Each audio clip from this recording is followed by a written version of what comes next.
Amém. Podem sentar.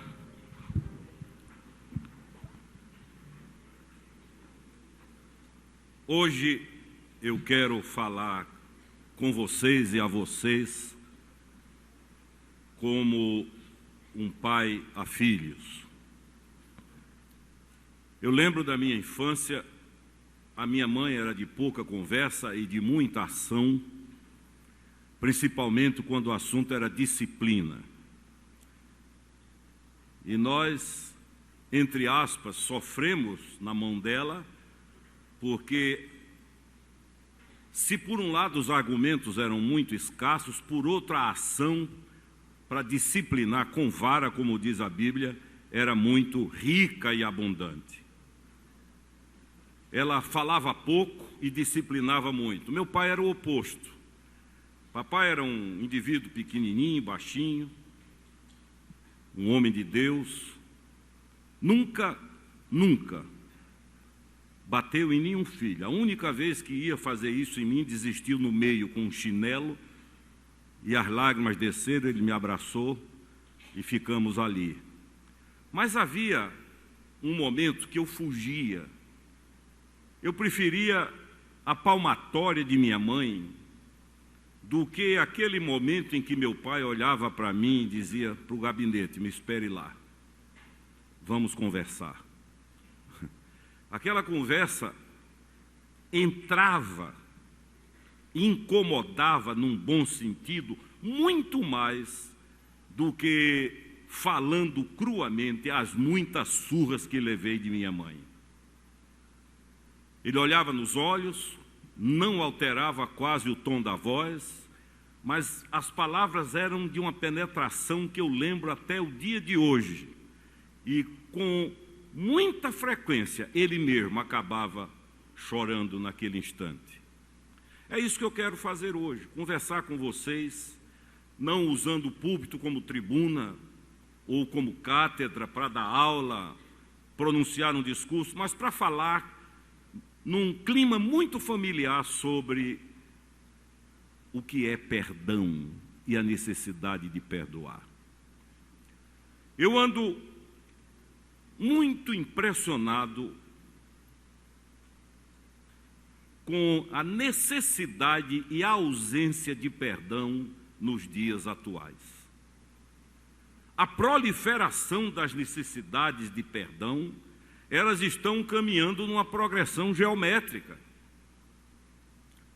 São agressões verbais, agressões com olhares, a indiferença que agride tanto quanto outra agressão, a frieza, a mensagem que os olhos transmitem de que não me importa, haja o que acontecer, é problema seu, enfim, ou até em nome de um zelo com a própria palavra de Deus, e agora eu falo como pastor, dentro dos próprios ministérios, gerando necessidades de perdão que só quem conhece Jesus perdoa. Nós somos diariamente levados a, de alguma forma, perdoar. O perdão é um princípio, queridos, fundamental na vida de um cristão. Quinta-feira passada, lá na Catedral da Trindade, na ordenação de 4 novos presbíteros, entre eles o nosso querido reverendo Roberto, Dom Paulo trouxe o que eu disse a ele depois, e ainda ontem voltei a conversar, um sermão extraordinário, memorável, simples, sermão de 3 pontos, mas ele, na introdução, disse o seguinte: há muitos cristãos hoje ficando na linguagem dos jovens, é um relacionamento sem compromisso. Eu, de vez em quando, não é muito frequente, mas de vez em quando eu pergunto a um jovem: como é que você está com fulano? Estou ficando. Então eu já sei que esse ficando tem implicações muito sérias, mas compromisso nenhum. E disse Dom Paulo: há pessoas que ficam de igreja em igreja, correm para aqui, correm para ali, elas querem ficar com Jesus, não querem compromisso. Não querem laços que gerem deveres e responsabilidades. E ele disse: você tem eu pedi para eles produzirem isso em DVD, que eu quero espalhar. Vocês têm o direito de ficar onde vocês quiserem. Escolham a igreja que vocês quiserem, disse ele, mas fiquem onde vocês escolherem. Porque é aí que a vida vai acontecer. É aí que você vai ter raiva, vai provocar raiva, vai perdoar, vai ser perdoado, vai aprender a ter paciência com gente chata e vai ser chato para outros aprenderem. É na convivência. É no ethos, palavra grega que define ambiente, do lar, da família, que essas coisas são construídas. Dentro de uma família não existe essa ilusão que queremos ter, às vezes, na igreja, só de coisa boa, maravilhosa, ai, que maravilha. Não, a tristeza. Às vezes, por amor, um filho, você corrige, ele fica lá 2, 3 dias de cara comprida. A família é esse ambiente e ninguém deixa de ser família. A maioria está muito bem com o princípio do perdão, mas não muito bem com a prática do perdão. Ninguém discorda do perdão.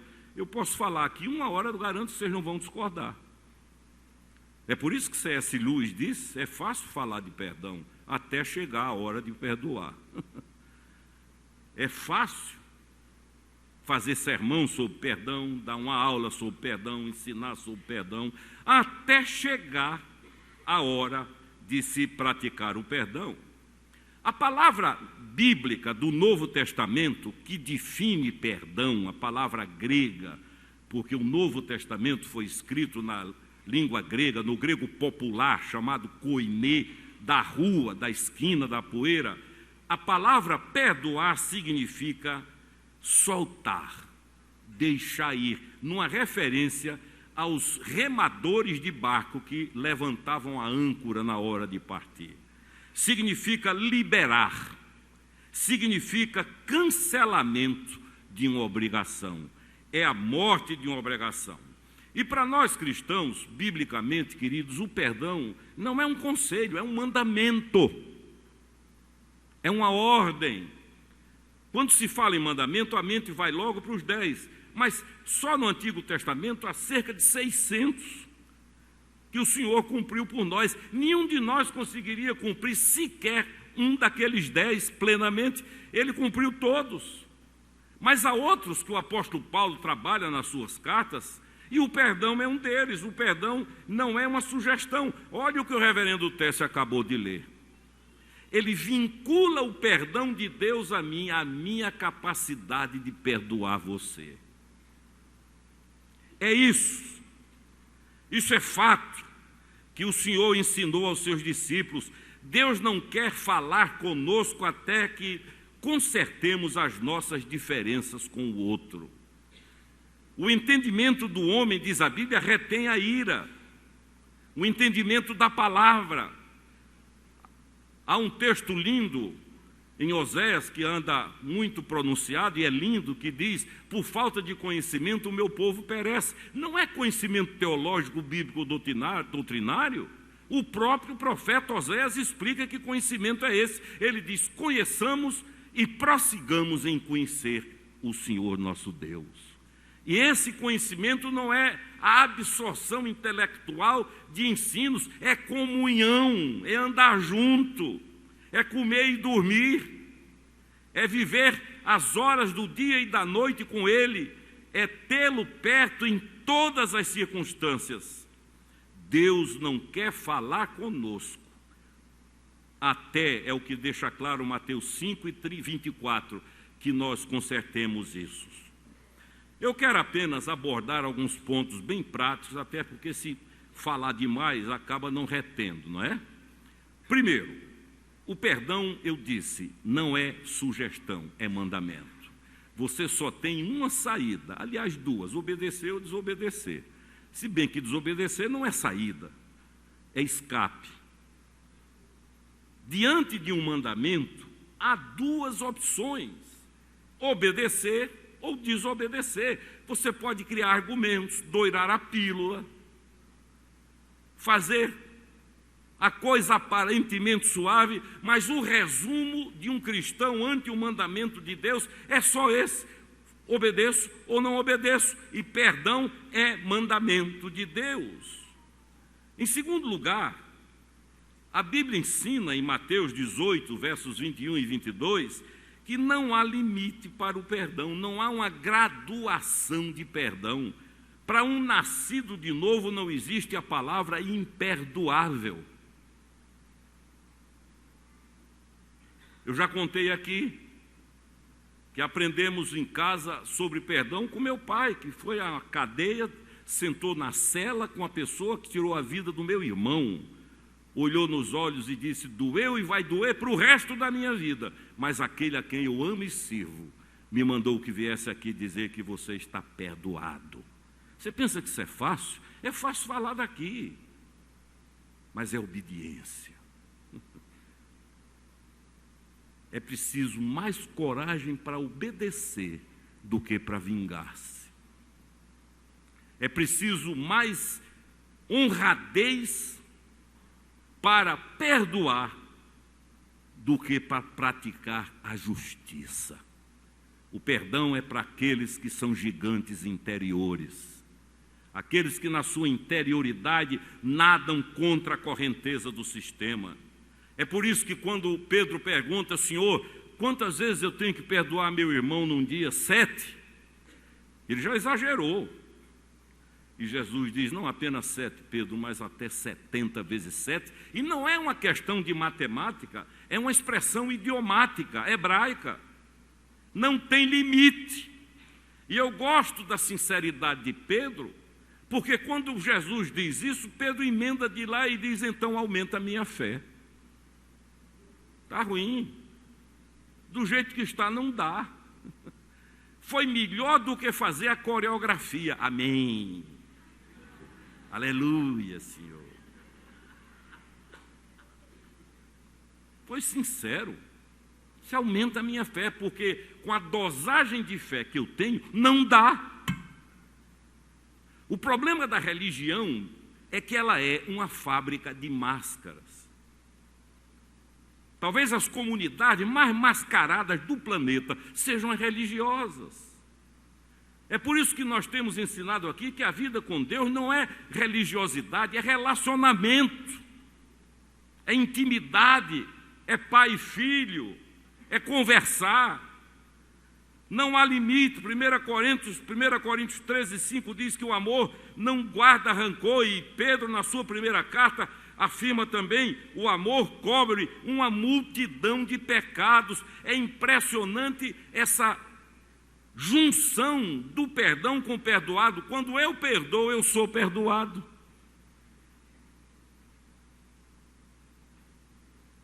Isso porque temos a consciência do quanto fomos perdoados.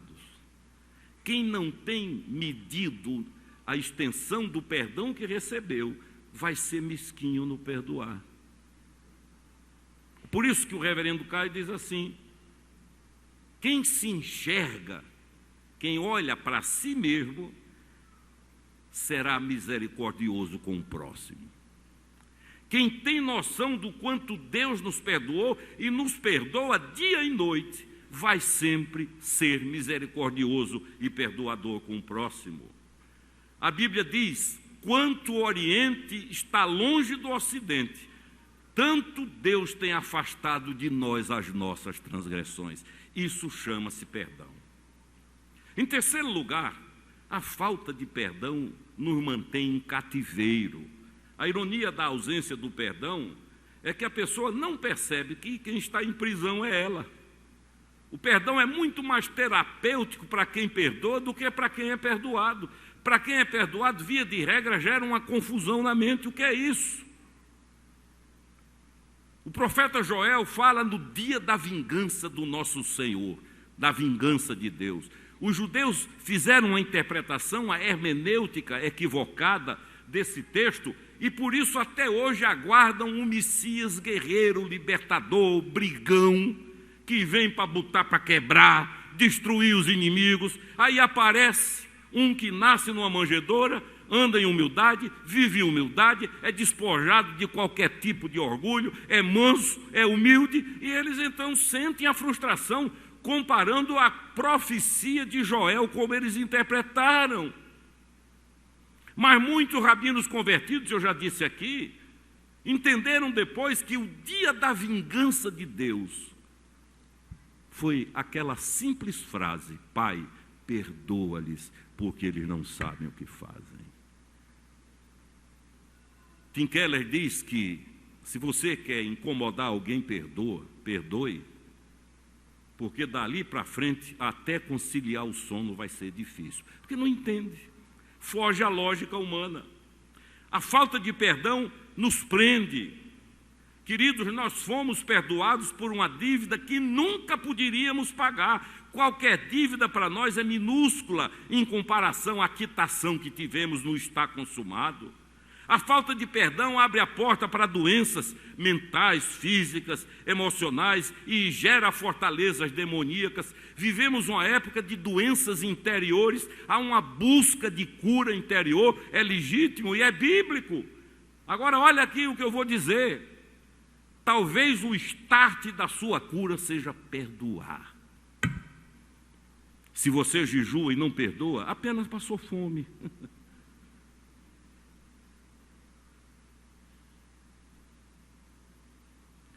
O pontapé inicial para a cura interior, se for o caso, é perdoar os imperdoáveis.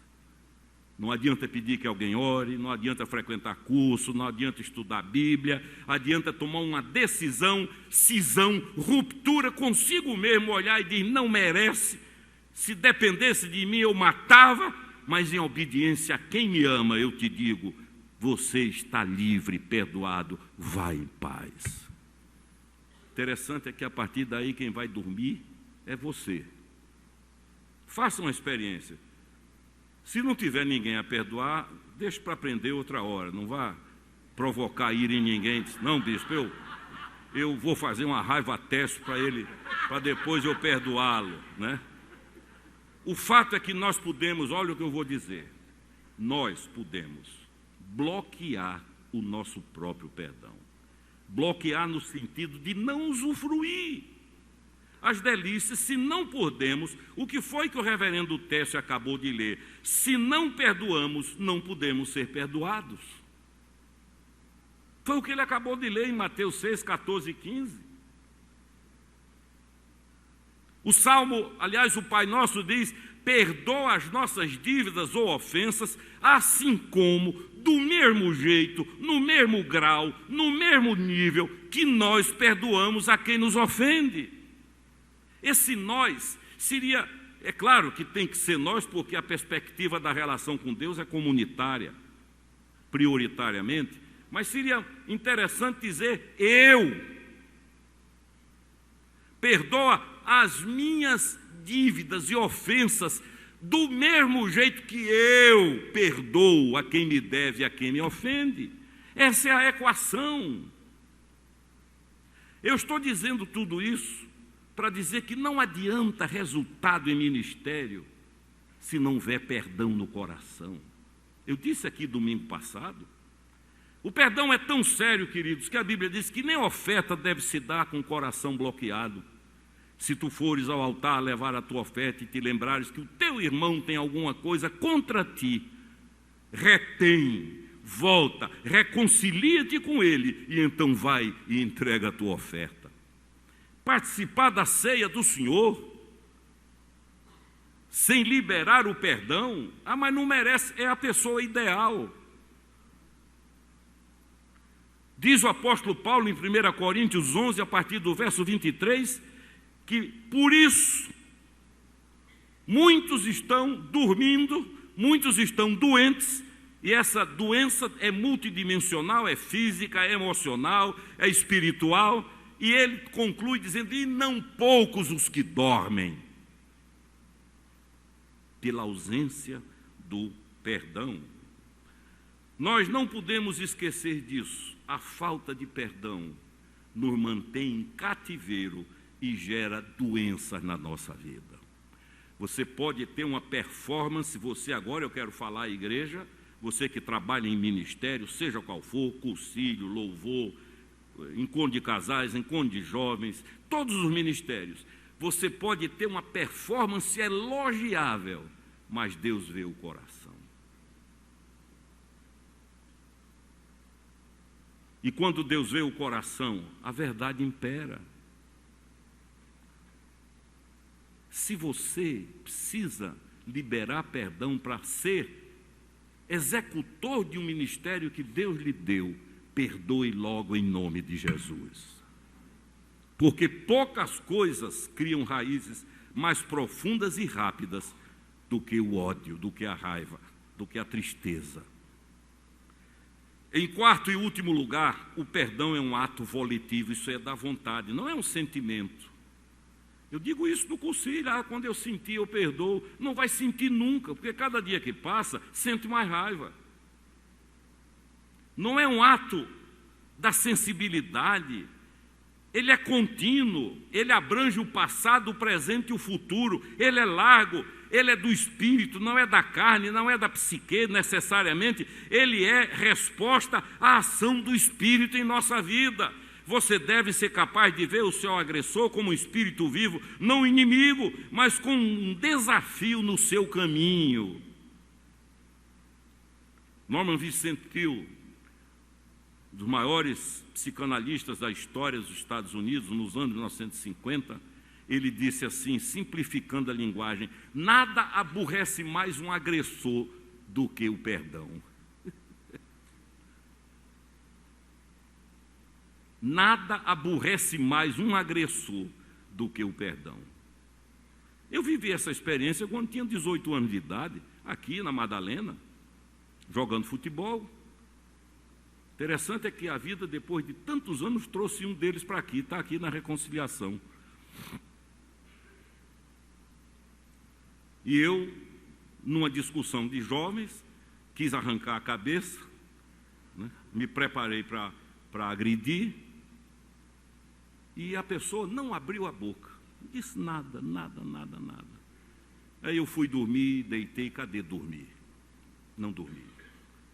Eu disse, aquele cara bem que podia ter dado um murro, que era tudo que eu queria.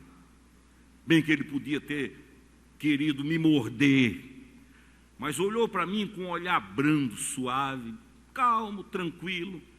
E um dia, 2 dias, 3 dias, o tempo foi passando e eu concluí que no fim das contas o perdedor fui eu e não tive paz até ir e pedir desculpas e pedir perdão.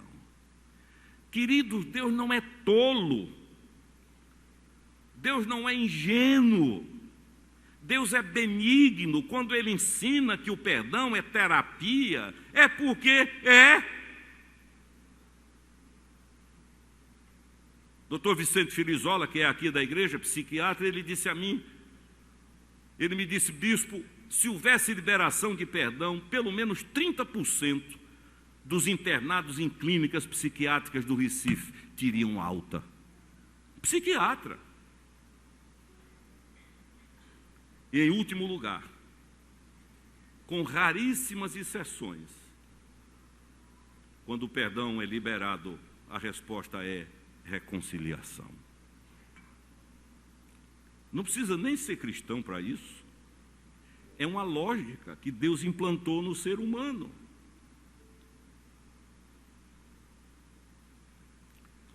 Olha o que diz a Bíblia: abençoai aos que vos perseguem, abençoai e não amaldiçoeis. Bonito, não é? A Bíblia nos ensina que devemos viver uns com os outros em entranháveis afetos de misericórdia. A palavra entranhas é muito usada na Bíblia, porque para a cultura oriental naqueles dias não havia expressão maior de intimidade do que as vísceras. Chorou visceralmente. Quando a Bíblia fala de Jesus chorando, olhando para Jerusalém, a Bíblia diz que foi um choro que veio das entranhas. Sabia que Jerusalém ia ser destruída, não havia retorno, mas mesmo assim chorou. Não é o Deus de dizer bem feito, me rejeitou, teve a chance, dei 3 chances, dei 4 chances, dei 5 chances. Ao contrário, olha para a cidade do alto do Monte das Oliveiras, e a Bíblia diz que o choro é entranhável. Há uma tradução que não existe mais, chamada edição brasileira, que é uma transliteração, que diz que ele soluçou diante da cidade que mais mal o fez e que o crucificou, o crucificaria.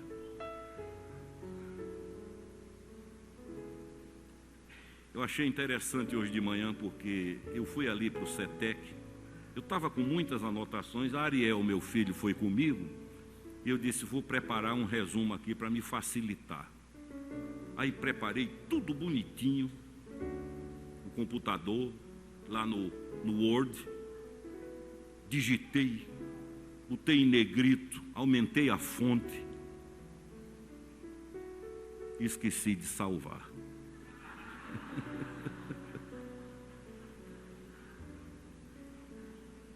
E o ímpeto, e ele olhou para mim e disse, pai, Deus tem coisa disso, pai. Tanto que eu trouxe tudo para cá. Deus usou um adolescente para me dizer isso, pai, vamos orar, pai. Eu e ele sozinhos. Eu que vim pregar sobre perdão, precisei perdoar a mim mesmo. Quem não se perdoa, não perdoa ninguém. Eu conheci na cidade de Quebec, no norte do Canadá, há muitos anos, um missionário que trabalhou entre os esquimós. A região do extremo norte do Canadá é habitada por esquimós. E ele disse que quando foram traduzir a Bíblia para o dialeto esquimó, houve uma grande dificuldade. No idioma deles, na linguagem esquimó, não existe a palavra perdão. Eles não sabem o que é isso. E os missionários, e agora? Como é que nós vamos fazer? Até que descobriram uma expressão muito usada entre eles, que encaixou perfeitamente. E o perdão, a palavra perdão da Bíblia foi traduzida para a língua esquimó na seguinte frase: não pensar nisso nunca mais. Se você lê a Bíblia no dialeto esquimó, dos esquimós do norte do Canadá, você não vai encontrar perdão, que não existe, mas vai encontrar essa expressão que substituiu, não pensar. É por isso que Deus diz assim: dos teus pecados jamais me lembrarei. Não é não lembrar do ponto de vista de perder a memória, porque você acha que o Deus onisciente esquece? Não, é não levar em conta, é não cobrar, é dizer descanse, está consumado, está quitado. Eu li a história de um certo homem que pecou, claro, é uma ilustração, e pediu perdão a Deus, e o Senhor lhe perdoou. E o homem leve, feliz, continuou o seu caminho. Mais adiante, contudo, cometeu o mesmo erro. Teve um novo deslize e ficou muito triste e envergonhado. A alegria foi se esvaindo e ele começou a fugir da presença de Deus. Eu lembro que o reverendo Carlos Alberto disse uma vez que, quando ele estava na juventude distante de Deus, evitava abrir a Bíblia nos livros dos profetas, que são juízes. A gente procura abrir onde tem promessa, onde tem água fresca. E o primeiro lugar que se foge é da igreja. E esse homem fugiu. Ao vê-lo tão triste e fugidio, diz a história, Deus perguntou-lhe: por que anda assim, meu filho, fugindo de mim? E ele disse: estou com vergonha, Senhor. Vergonha do quê? Vergonha desse meu pecado. Basta que você me peça perdão, filho, e se estiver arrependido, eu o perdoo. E o Senhor, o homem, disse: eu estou arrependido, pai, mas estou com vergonha, porque esta é a segunda vez que lhe peço perdão pelo mesmo pecado. E Deus respondeu: segunda vez? E qual foi a primeira? Que Ele nos abençoe. Amém.